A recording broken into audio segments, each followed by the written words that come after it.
At the end of the day, people don't leave companies, businesses, they leave the people supervising or leading the organization. So if you can build a rapport with your people to whatever professional level that it needs to be, but a rapport nonetheless that I have some connectivity with the people within my span of care, you'll be much better off as a leader. And people then are following you because they want to, not because they have to. Hey, what's going on, all you Keep the Changers? Thank you so much for joining us again for another version of Keep the Change. For the last so many months, we've been talking about leadership in the dealership. And you know what? I think we're going to keep that trend today, but let's not just talk dealership. Let's talk business. Let's talk small business. Let's talk churches. Let's talk homes. Let's talk families. Let's just talk leadership. Today, I got to tell you, this gentleman is one of my favorite people on the planet. I've met him through Maxwell Leadership. He's a former pastor. He's an author of a book called Priority Living. He's just got the greatest heart, and he's an incredible leadership coach. And he and I are just going to break bread today, enjoy a cup of coffee, and talk leadership. Ladies and gentlemen, welcome to my good friend, Bill Goodwin. What's up, Bill? Hey, bro. Bart, it's good to be with you. Thanks for having me today. Been looking forward to actually one of our many conversations now actually being a recorded conversation. So I'll try to behave myself. Yeah, I'll have proof, man. You've got proof. We know what you said. Hey, we've just had an opportunity recently to engage with the Purpose Company, and I want to talk about that a little bit in a few minutes. But before we get into any of that, give us a background. You're a guest of the show before, but give us a background of who you are and where you are currently in your life, Bill. Boy, to be, invited once is an honor, but to be invited a second time, I don't know. What did I do to deserve this? So that's awesome. Great to be back here on Keep the Change. So my background, I currently am a business owner. My business is called Priority Living Consulting Group, and I do speaking and coaching, leadership coaching and training for individuals and teams to elevate them. I've been doing that for a while because I've been in this lane of building up leaders even previous to starting Priority Living. I've been in the ministry lane for many years, was a youth pastor in my early days. Isn't that how every pastor gets started? It seems like I was a youth pastor at some large mega churches back in the late 80s and throughout the 90s and so on. And then I was a lead pastor of a church in Minnesota where I currently live for 18 years. And so after 32, 33 years of ministry full time, I transitioned out of that to do an entrepreneurial mindset to start Priority Living and do what I'm doing now full time. I've been doing it for 5 years, but a little over 3 years full time. And so that's part of my journey, my backstory. I love seeing potential in people, the potential that's in people, and elevating that by adding value to them and equipping them to be the best version they can be to help others. Bill, you always have such a great attitude. You're such an encourager. You and I are kind of kindred spirits in that. I like to think I do that, but you're the kind of guy when you go to dinner with, you can just encourage the busboy. And I'd step back and say, huh, that is really impressive. Yeah. And people just gravitate to you, man. It's unbelievable. You've got tribes that follow you. It's a really cool thing. So let's talk. It was really interesting. I was talking to somebody last week who is the wife of an executive pastor at a church that I'm familiar with. And we were talking about he actually was talking about the culture at this particular church. And I'm not super familiar with the church, but she was talking about the culture. And I said, well, you know what we've got, and I've told you about this. I've got this cultural assessment sheet. It's a scorecard, actually, where we ask people to do a 360 anonymous report on the business that they work for. And with that, we get like 10 different scorecards on 10 different items: communication, teamwork, developing people, fun, those types of things. And the result of that is the leader then knows what they have to work on. And she said, well, that's great, but I don't think this particular leader wants to know what they have to work on. And I thought, oh my gosh, that Mary and I were actually discussing this about an office that she used to work with, where somebody had given a 360 to the owner and he didn't want to hear it. So I Mhm. thought, wow, isn't that interesting? So, how do we, when we look at leadership, when we look at small business, churches, families, how do we, I don't know, I guess the question is get the attention of the people that lead so that they want to work on themselves? I know that's a really loaded question. You and I didn't practice any of these, but how do we get them to think, huh, okay, I want to look at that, as opposed to having pride and ego get in the way and say, no, we're not going to talk about that. Sure. Yeah, there's a couple things, and I've dealt with individuals like that as well. And at least my approach has been, hey, your people think this of you or your organization anyway. It does you no good to not know. So you're better off doing the assessment, learning from the assessment, or inquiring of your people so that, you have to know your people in order to lead your people. And if it's a facade, then who are you leading? If they're just following you because they have to, not because they want to, then you've got definitely some work to do. So I don't think it is beneficial to not know. When I was a lead pastor, I had quarterly and annual times with my leaders. And one of the questions that was on a document I gave them to write out their answer, I said they can write it out or just think about it. But when we meet, we're going to talk about it. And one of those questions, I actually learned it from the Next Generation Leader book from Andy Stanley, where he talks about ask people if you were in my position, what would you keep the same? What would you change immediately? And what would you change over time? Oh, I love that. And so I would ask my leaders that and over, different ones would say, You want me to be honest? And I said, No, I want you to make up your answer because that's why I asked you the question. Of course, I want you to be honest because you already know the answers to these questions. I just don't know what your answers are. So if you were in my position, what would you keep the same? What would you change immediately? Oh, What would that's you change over time?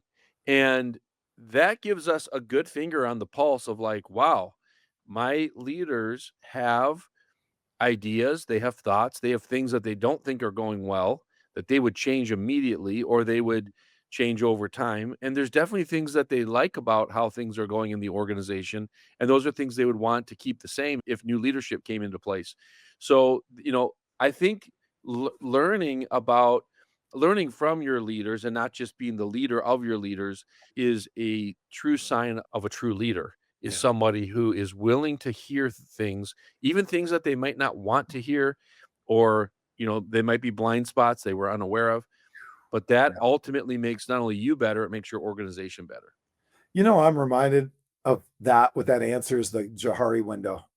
Right, and the Johari window, for those of you who are not have never heard it before, there's the arena, which is the authentic part of us. In our disc training, they walked us through this, and that is, I know you know. In other words, I know this, and so do you. Everybody knows this. It's like my recovery story. Hi, nice to Mhm. meet you. I've got 40 years of recovery.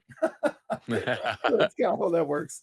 And then there's the blind spot, and blind spots the stuff I don't know, but you know them, right? Yep. And then there's the math. That's stuff I know, but I'm not telling you.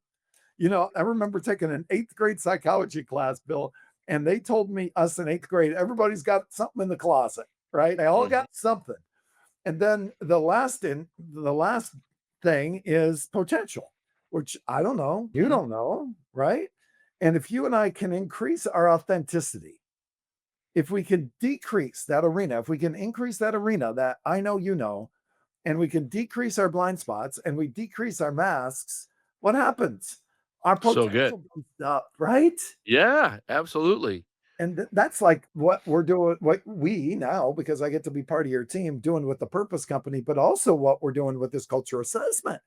But it's also interesting. Have you ever had somebody do a 360 on you in any of your, like in your church and your businesses? Have you had that Mhm. where they said this? Yes. Yeah. How'd it make you feel, Mhm. Bill? Well, I think you go into it feeling a little insecure, like what do people think? What are people gonna say, right? That's really normal. Yeah. That's natural. But we're being evaluated every day, whether it's on an assessment or not.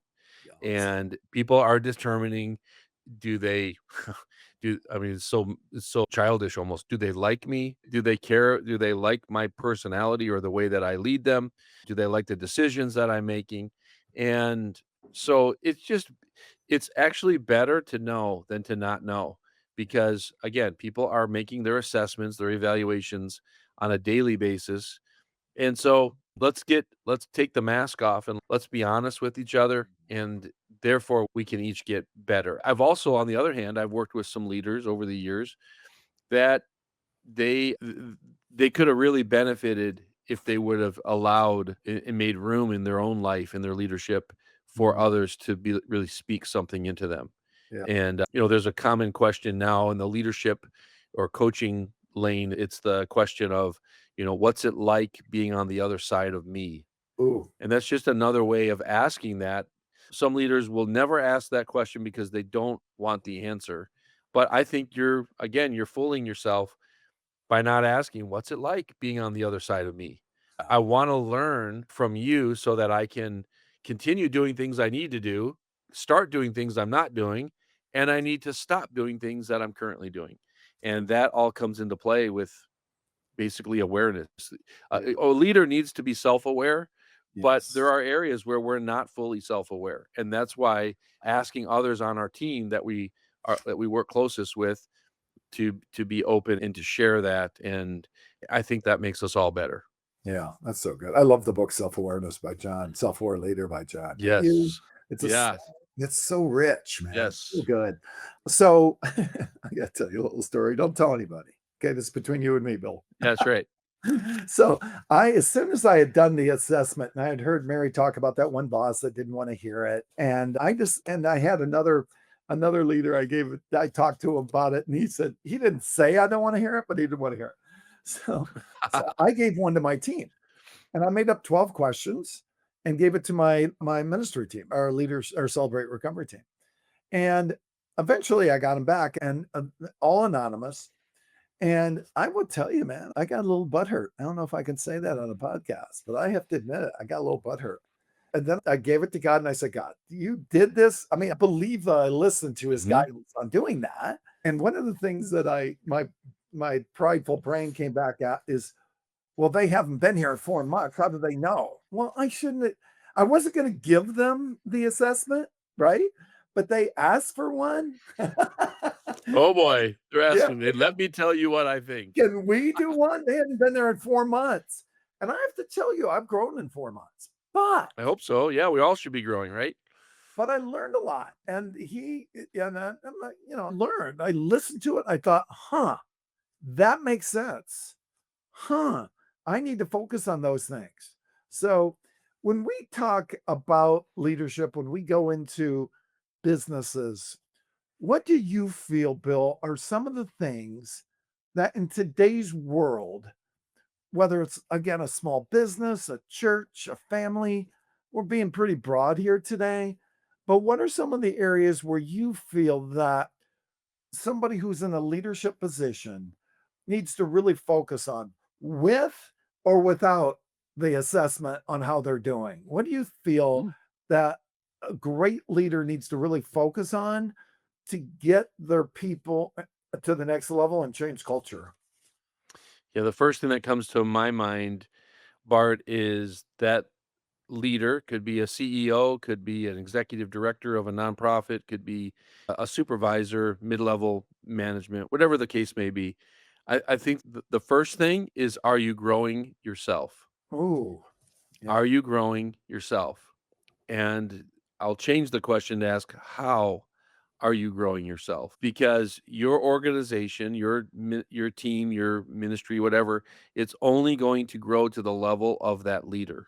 Mm. So that leader is to be encouraged and challenged with the fact that how are you growing yourself? It's too easy to be focused on everybody else, what they need to be doing or what they're not doing, but yet at the same time, we're not intentional to look inward and say, "How am I growing myself? Who do I have coaching or mentoring me? What podcasts am I listening to? What books am I reading? What conferences am I attending?" Various things like that are like, I'm here to get myself better, because if I get better, then my team will get better. If Mm, I am elevated, my team will be elevated. And as a result of that, my business or my ministry will be elevated. So we start there. We start with ourself, and then there's a lot of things that we can look at within ourself. Am I clear on my purpose? mm, Am I clear on my life purpose? And how does what I'm doing fit with my life purpose? So often we can be doing things that we really aren't purpose aligned. So that's a whole nother piece to that's really important is that, your job is not your purpose, but your purpose is much larger than that, but it should be being somewhat fulfilled by the career choice that you've made or the place that you are. So I think it starts with looking at yourself and how are you growing yourself. And then I'll add another one to that, Bart. I think that we want to look at how well are we connecting with the people in our organization and our team? mm. Doesn't mean that every day has to be a, sit around the conference room table kumbaya session, but there needs to be intentionality on one-on-ones, intentionality on regular check-ins with people that's uninterrupted from text messages and emails and the demands that come at us, but that we're really investing in people. At the end of the day, people don't leave companies, they leave their supervisor. Yes. People don't leave companies, businesses, they leave the people supervising or leading the organization. So if you can build a rapport with your people to whatever professional level that it needs to be, but a rapport nonetheless that I have some connectivity with the people within my span of care, you'll be much better off as a leader. And people then are following you because they want to, not because they have to. There's a saying in the automobile business years ago, take a checkup from the neck up before you take an up, which is a customer, right? Yeah, And as you say that, take a checkup from the neck up before we lead anyone, yeah, right? We can't lead right. anyone if we're doing stinking thinking inside the 6 inches between our ears. So good. So talk to me. Yeah, Bill, by the way, for the audience here, is a person of influence in my life. He and I were on a bus not too long ago, and he talked to me about this social media person who I've since talked to, and I'm going to have this person in my life. He talked to me about someone who helps him with his schedule, and I got that phone number from Bill. So anytime Bill speaks, it's like E.F. Hutton. I stop and listen. Right now, if you haven't been on the planet that long, you don't know E.F. Hutton, but it was a commercial from the old days, a Wall Street Mm, company, and when they would talk, people would stop and listen, right? And that's what Bill is to me. But Bill, let's talk because recently I'm a disc certified guy. I've also gone become certified through Regina Bryant and her emotional intelligence program. I again talked about Tyler Long. He'll be a guest on the podcast here soon. And John Griffin with the scorecard, all assessments.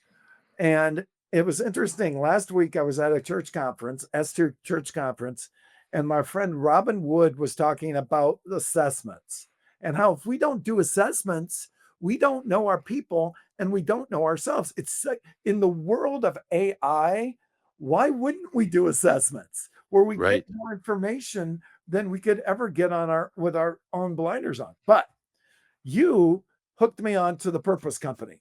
And when Bill says it, I say, okay, how much?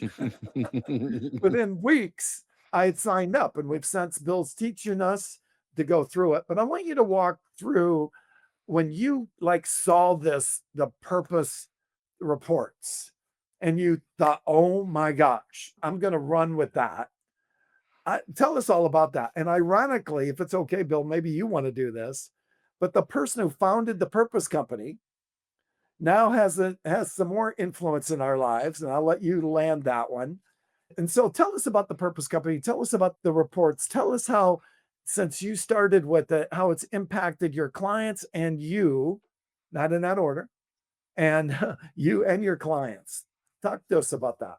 Yeah, the Purpose Company, founded by Brian and Gabrielle Boucher, they live in Dallas, Texas, and they created really a clear pathway for individuals to discover their purpose. Your purpose is something that needs to be discovered.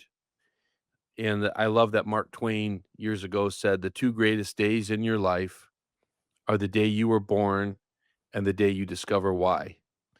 So this tool called the Purpose Factor Assessment is available online for a small fee in about 20-25 minutes of your time, and you'll get a 40 some page PDF report emailed to you that outlines your purpose. There's 4 factors that make up your purpose along with your core values and beliefs, which then lead to a purpose factor statement and also a fulfillment statement. So over the last year, the Purpose Company now with this new assessment that came out in October of 2024 is now taking people that would like to become certified purpose facilitators or coaches to take people through their purpose and help them discover their purpose. And that's what Bart's referring to. He's in the process now of becoming one of these incredible purpose factor or purpose licensed purpose facilitator and so with that, we help people unpack their purpose. So the assessment is pretty phenomenal. It's one of a kind. It's really 7 tools put together in one assessment. And like I said, it helps people get clear on their purpose. When you get clarity on your purpose, so many things start to come into focus in your life. And you can see that your purpose is bigger than your calling or your career. It is your calling, not your career. And so what we say is that your purpose is the best of what you have to help others. Your purpose is the best of what you have to help others.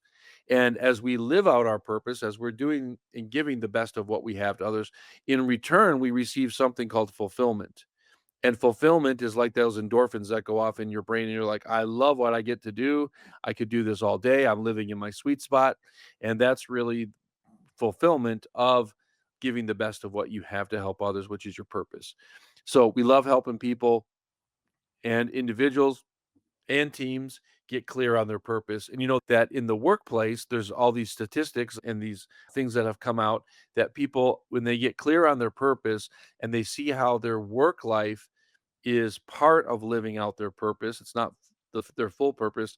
They begin to have more fulfillment in the work that they do. Therefore, we have higher retention rate in work. We have higher satisfaction in our work. There's so many things that play out in our work environment when we are clear on our purpose and we see that they're purpose aligned. So anyway, it's an incredible tool, as you well know, Bart. And if someone's interested in learning more, they can reach out to you. And maybe in the show notes, you can put information about the purpose factor assessment. Perfect. Now, you hit on it. Walk us through a little bit on some of those factors, some of those nuances of the report that when somebody hears this, they're sitting home drinking a cup of coffee and they say, huh, I need to know a little bit more about that. Walk us through, take a little shovel to that. Okay. Well, so your purpose factor assessment is made up of these 4 elements. And the 4 elements, there might be some new words that I'm about to say. Hang in there, it'll make sense. So they're made up of your 4 elements of that make up your purpose. So the first one is called your natural advantage. Your natural advantage. It's something that's seen earliest. So if you're a parent or a grandparent, this is natural advantage is what you begin to see. It's innate in an individual. You see it younger, and even in younger ages. That and there. By the way, there are 5 types or 5 archetypes of natural advantage that your primary is one of them, either as a recruiter, an overseer, a truth teller, a teacher, and things like that. So there's 5 different archetypes, and your primary is one of them. And so when we lay out for an individual, once they take the assessment and the assessment identifies which is your primary natural advantage, there's multiple pages in there that come at it from different aspects about what is most fulfilling, what is most frustrating, how you best lead others, how you're best led by others. There's a whole section on relationships according to your natural advantage, and then blind spots. So it's very in depth, but yet when people read it, they go, wow, this makes so much sense. So the first element that I mentioned is your natural advantage. The second is called your acquired skills. So these are things that you've acquired in life and work and education. And those things are part of making up you being able to fulfill living out, giving the best of what you have for others. The third element, so we got natural advantage, we got acquired skills. The third one is called your pull passion. It's how you are most drawn to solve problems. So it's how you're most drawn to solve problems. So there's always something that's pulling on you. I call it a holy discontent. It's like something that's pulling on you where you're like, "I just have to help people in recovery. I just have to save animals. I just have to" whatever it is, that's your pull passion that's pulling you towards fulfilling your purpose in that area. And there are 5 archetypes that go along with pull passion. Then you get to the 4th element. So we got natural advantage, acquired skills, pull passion, and the 4th element is called your origin strength. Origin strength. So origin strength really is about, again, it's how you solve problems, but it derives from what we call your origin story. And that has to do with your upbringing, the ways that you overcame hard things when you were in your upbringing, and that becomes something that gets turned into, or you grow into that becoming a strength in your life. And so that becomes your origin strength. And again, each of these elements, there's 5 types or 5 archetypes. And so the assessment outlines which one is your primary archetype in each of these 4 elements. And so it's a fascinating report. There are 625 different iterations or combinations in this. And once you know it, of the 625, Bart, our assessments came out the same. Our purpose is to inspire excitement around a cause to create shared experiences. And I think you and I both are living that. We're Yeah, giving the best of what we have to others yeah, by inspiring excitement around a cause to create shared experiences. yeah. So, yeah, that's what I can tell you about the purpose factor in short. Yeah, you know what's so funny is, I mean, if you're watching this on YouTube, you can see it. Bill and I are twins. I think I'm much better. I mean, we won't go there. Oh. Well, I'm your older brother. That's right. Yeah, that's right. Hey, so thank you for that. I mean, it gives me chills. That stuff's so powerful. Now, tell us a little bit about what happened to Brian and Gabby and our Maxwell connection. Yeah, they're more recently over the summer been in a conversation process with John Maxwell and Mark Cole, and have been invited for Brian to be the president of Maxwell Leadership and serving very closely with Mark Cole and the team. So there's, leadership happening there as well as, and Gab has a role involved in this too of being, using her skill set and her experience in bringing about growth. So yeah, they're very well connected into the Maxwell ecosystem now, just as well as the Purpose Company still remains a separate entity, a separate company on its own. So if you want information on that, you know my number and you will know Bill's number. So we'll be glad to give you any your Maxwell Leadership Purpose Company, one of the assessments. You let us know, and we'll be glad to serve you any way we can with that. Bill, your company is Priority Living, and you recently had a bestseller that came out, right? In I certain believe in categories. it. Yeah, yes, absolutely. And Bill's got a new book. And Bill, I'd like you to talk a little bit about it. Tell us a little bit about some of the frameworks, the pillars, and in the time that we've got together. And also, I love the story, Bill. You're such a miracle, and we all are. But this is a real miracle story. And Bill's been to places that you and I can't get a flight on. We can't go there with a ticket. And Bill has been there. So, Bill, tell us a little bit about your your life story and also the core pillars of your book, Priority Living. Yeah, so this is my book, Priority Living. If you're watching it, I'm holding it up here if you're not watching it, but it's Priority Living, 7 Pillars to Make Your Life Count. By the way, Mark Cole, the CEO of Maxwell Leadership, graciously wrote the foreword for me. This book, the backstory of it is November 23rd, 1999, which was a Tuesday, 2 days before Thanksgiving. I had a severe asthma attack that led to respiratory failure, which I ended up coding on that day. I died and was resuscitated, or I wouldn't be here with you today. And so now, coming up around 26 years later, depending upon when you're listening to this, I love to share this story not only of what happened to me on that day, but even more so what happened as a result of that day. I've really been intentional for over 20 years to want to make my life count. I've been given a second chance. I shouldn't be here anymore. And that day that I died, which I outlined the whole story in the book, my spirit left my body. That's what Bart is referring to. When I died, my spirit left my body, and I have an afterlife experience in heaven that, again, I tell you all the details in the book. And that gave me this, not only the true sense of the hope of heaven and eternity, but also that I want to make my life count because I've been given this second chance. Now, Bart, I know you don't have to die to want to make your life count. We all want to make our life count. And for me, it's just all the more, intentional and focused. So over the years, I never set out to write a book or create a framework, but the framework is for priority living. And over more recent years, I've realized that these 7 things that I've been intentional to put in place in my life over these 20 years really are what I call pillars to priority living. And so the pillars start with purpose. Interesting, we were just talking about that. In my book, I actually wrote that chapter before I ever learned about the purpose Mhm. company of all Funny things. how that works. Yeah. And so I have 10 questions in my book that I talk about to help you discover your purpose in that first chapter. And then the following chapters are the other pillars. So the next pillar is growth. Most people accept their lives instead of leading their life. The only guarantee that tomorrow will be better is if we're growing today. So I share principles about growth in the second pillar. The third pillar is impact. So once you discover your purpose and you're growing yourself, now you have something to contribute and now you can make an impact. Maybe not to change the whole world, but you can change your world. And that chapter is all about how do you do that? How do you make an impact? The fourth pillar is called rhythm. Rhythm is all about the pacing of our life. Bart, I see a lot of people going nowhere fast. Mm, The word that I hear often is I'm so busy. I'm yeah. trying to eradicate the B word out of my vocabulary. I don't want to be busy. I want to live a life of rhythm and I want to be productive, not busy. And so many people are going nowhere fast. So I like to say direction is more important than speed.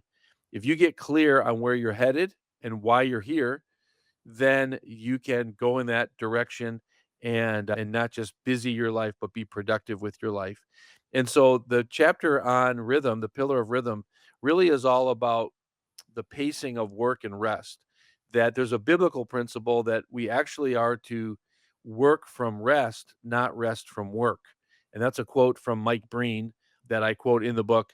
But there's some biblical principles that I outlined in that chapter about rest. That chapter, by the way, also, Bart, I share my story years ago when I reached complete burnout, hit a wall, and how I, after a 3-month sabbatical, was able to kind of get my life back in order and then put this rhythm, this pacing in my life of how I live a life of rhythm.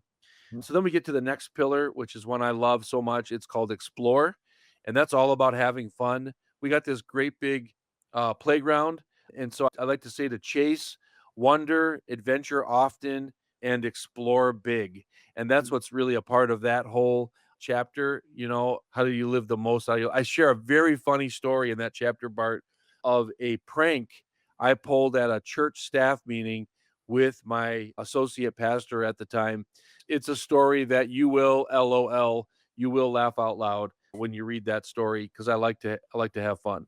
The next pillar is the pillar of connect. Something you're so great at, Bart, is connecting. The quality of your life will be determined by the quality of your relationships. So in that chapter, I actually have a connection pyramid, which is when we first meet somebody and we're strangers, how we make the connection. And then over time, how we grow in that pyramid, those steps that go up to making greater connectivity with people.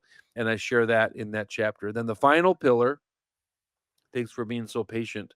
The final pillar is the pillar of give. It's living a life of generosity. That mm, fulfillment comes in living a life of generosity. So, those are the 7 pillars that I outlined. That's the first 7 chapters of the book. And then I get into 3 additional chapters. The next chapter is all on how do you set priorities and how do you integrate these pillars into your priorities. Then the eighth chapter, or excuse me, the ninth chapter is all about your foundation. You have to build your life, these pillars on a foundation. So, what is your foundation? And I share about foundation building in that chapter. And then the final chapter is all about leaving a legacy. Inheritance is what you leave to others. Inheritance is what you leave to others. Legacy is what you leave in others. mm. And so I unpack that. There's questions for reflection or for small group discussion with every chapter. And there also is a QR code at the beginning of the book that has some additional resources and a link to the website that others might find valuable as well. Oh, that was so good, so good. I'm taking notes on this, and I love those. I think that's the way I wanna live my life, right? And I think about the people that we do pour into, and I think people like you help me to be better at leaving a legacy Mhm. because I learned from you and how you've done it, and I can follow in those footprints to do it the best, to have an impact. And I think if somebody asked me, "What do you want to do?" I'd say, "I want to have an impact. I want to influence as many X amount of people in X amount of time. I want to have an impact in their life." So I want to thank you. I need people like you and you specifically to be in my life to lead me and guide me, help me be a self-aware, encourage me, but also hold me accountable. So I Mm. thank you. I thank you for all of that. So I really, if you're on the fence about buying the book, don't be on the fence. Go buy the book. How do they get a hold of the book, Bill? Well, I want people to have a free chapter of the book, so you can do that. If you go to my website, there's 2 ways to get to this. You can go to my website, which is PriorityLivingBook.com, and that actually takes you to the other URL, which is PriorityLivingCG.com. That's for my consulting group website, and you can see there's a place to put your name in, and you'll get a free PDF, a chapter of the book, and then there's a link. You can also purchase the book. It is available if you want to go directly to Amazon, look for Priority Living, Bill Goodwin. The book will come up there. It's an ebook, it's a paperback or a hardcover, and that's where you can get it. Bart, if we have time, I don't know if we have enough time. I just want to read Sure. this one part out of the book. I think Gotcha. somebody, our friend listening on the other end, might identify with this. This is a part of what I write here. It says, too many people are going through the motions of the life as described next. After a restless night with not enough sleep, the alarm clock summons you to start the day. It's the start of another series of hours you spend awake before you lay your head on the pillow again. What awaits you? What will you encounter today, both planned and unplanned? What emotions will you experience? Whom will you interact with today? Will there be a moment you will never forget today? Maybe something so positive or unexpected that you will never forget something you see or hear today. Or maybe today will be just another day. That's right, just another day. Another day that starts with you hitting the snooze to your alarm before you start scrolling on your little screen, staggering out of bed to the bathroom, scrolling on your little screen some more, and then a cup of coffee. A moment of delight with your coffee before you are off to your scheduled events. You drive to work to look at a medium sized screen for 8 hours in meetings. So many meetings. While your to do list seems to be growing, not shrinking. After work, juggling the kids' schedules, paying the bills, figuring out what's for dinner, fitting in some exercise, drinking from the fire hydrant of life, of problems blasting at your face. You gather in the evening to relax with others, to watch your big screen while everyone else has their little screen in their hands and faces. You are 4 feet apart from the ones you love, and you know they love you, yet you feel 4,000 miles apart. You are lonely, even in the room with others.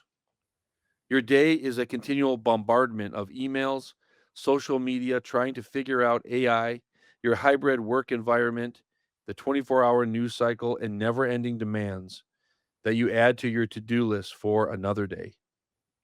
No wonder your chest is tight. You can't breathe at times. This is your life. Well, this is just a Tuesday. Now you know why you are so exhausted. Is this how life is supposed to be? And so I share that as just kind of laying out there, friend, if that's you, if any of that, maybe the whole thing isn't, but maybe parts of that you resonate with. I do want to encourage you to get that free chapter of Priority Living and then possibly go buy the book because I think these 7 pillars could really add value to your life. Maybe you don't apply all 7, but at least one or more could really make a difference in your life. So, yeah, that's something that I just want to encourage our listener to there, Bart. So good. I don't know about you, whoever's listening, but man, I could relate to that. Absolutely. Mm. 100%. Hey, brother Bill, thank you, man. Love you, man. I appreciate you so much. You're such a great leader. You're such a great friend. Thank you for joining us on Keep the Change. This was so rich. Folks, get the book. And by the way, how do they get a hold of Bill? You can find me on LinkedIn or Facebook just with my name, Bill Goodwin. I'm on Instagram at Coach Bill Speaks. And then again on my website, PriorityLivingCG.com. And I'd love to connect with you. Please reach out, get that free chapter of the book on the website, as well as just reach out to me. I'd love to connect with you. And if I can be an encouragement or support in your building your business, your church, your nonprofit, I'd love to be considered as a resource for you. Thank you, everybody. Thank you, Bill. That was so powerful. And if you love it, share it and go ahead and subscribe if you haven't done so already. We'll see you next time on Keep the Change. And go ahead and make a difference today, man. Start living the life that you really imagined once upon a time.